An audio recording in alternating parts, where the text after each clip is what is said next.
C'était il y a quelques années l'Amérique rendait hommage à Rosa Parks, cette femme qui, en refusant de céder sa place à un blanc dans un bus en 1955, fut à l'origine du boycott dans les transports publics, point de départ du combat pour les droits civiques aux États-Unis. L'histoire retiendra son nom, mais oubliera toutes celles qui derrière elle ont œuvré pour faire avancer la cause des Noirs. Anya Latton, dans un ouvrage très documenté, leur rend justice en faisant revivre 21 d'entre elles, une série de portraits recélant d'anecdotes sur leur combat au quotidien.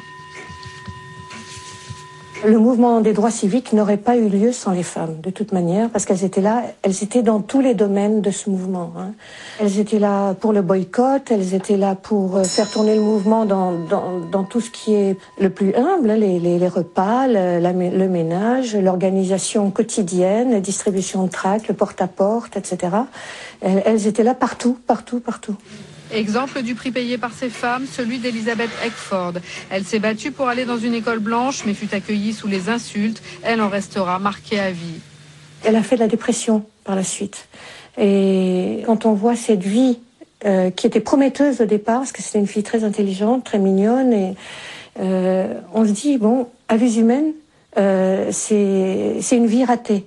Mais en fait, bon, une vie n'est jamais ratée, parce que son exemple a quand même inspiré beaucoup d'autres gens. En toile de fond de ce livre se dessine l'histoire des victoires arrachées une à une, la déségrégation dans les transports d'abord, puis dans les écoles, le droit de vote ensuite, pour aboutir plus d'un demi-siècle plus tard à l'élection d'un président noir. Ce livre rend hommage à ces femmes qui, dans l'ombre, lui ont sans aucun doute préparé le terrain.